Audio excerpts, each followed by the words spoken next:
वेळ आल्यास स्वबळाचा निर्णय घेऊ असं त्यांनी म्हटलेलं आहे। मात्र सध्या तरी कोणताही निर्णय त्यांनी जाहीर केलेला नाही। मात्र भ्रमातून बाहेर या असं म्हणत कार्यकर्त्यांचे त्यांनी कानही टोचलेले आहेत। याशिवाय आपण मैदान सोडून जाणार नाही, आपण लढू असंही त्यांनी म्हटलं आणि महापालिकेसाठी वेळ आल्यावर कार्यकर्त्यांच्या मनाप्रमाणे निर्णय घेऊ असंही त्यांनी म्हटलेलं आहे।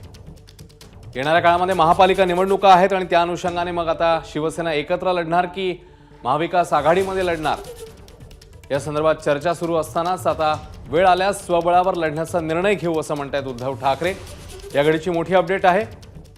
आज मेळावा झाला अंधेरीमध्ये आणि त्यामध्ये उद्धव ठाकरेंनी संबोधित करताना वेळ आल्यास स्वबळावर लढण्याचा निर्णय घेऊ असं म्हणत त्यांनी संबोधित केलेलं आहे। महापालिका निवडणुकीसाठी ठाकरेंची शिवसेना नेमकं काय करणार याबद्दल गेल्या काही दिवसांमध्ये चर्चा रंगलेली होती। मात्र महापालिकेसाठी कार्यकर्त्यांच्या मनाप्रमाणेच निर्णय घेऊ, वेळ आल्यास स्वबळावर लढू असंही म्हटलेलं आहे उद्धव ठाकरेंनी।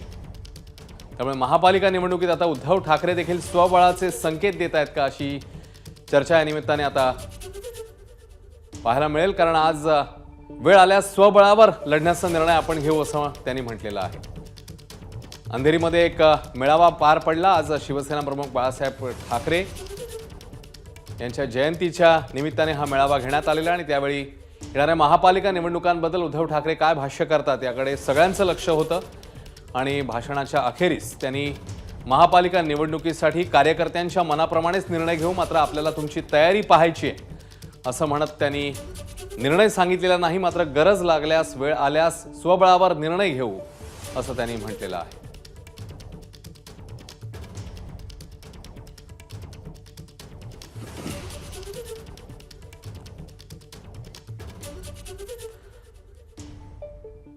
तर कार्यकर्त्यांना संबोधित करताना उद्धव ठाकरे नेमकं काय म्हणाले, त्यांनी नेमके कोणकोणते मुद्दे मांडले पाहूया।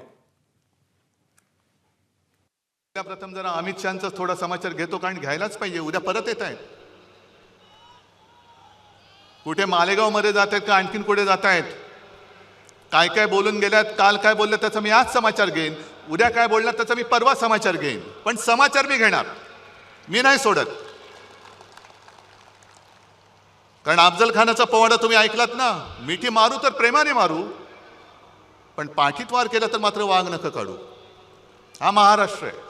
तोपर्यंत तुम्ही शिवसैनिक आहात तोपर्यंत मी तुमचा पक्षप्रमुख आहे।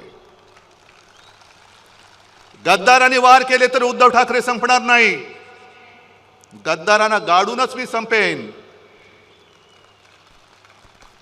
पण ज्या दिवशी माझा एक जरी निष्ठावंत शिवसैनिक बोलला, उद्धव तू बाळासाहेबांचे विचार सोडलेस, बाजूला हो, त्या क्षणी जसं मी मुख्यमंत्री पद सोडलं तसं मी माझं पक्षप्रमुख पद सोडल्याशिवाय राहणार नाही।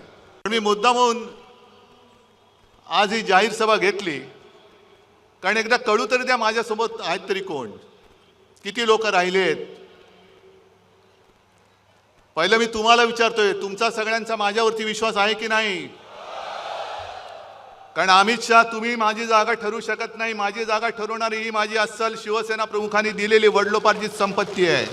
मध्ये अब्दाल येऊन गेले, कोण? अमित शहा, आणि त्यांनी सांगितलं की महाराष्ट्रातला हा विजय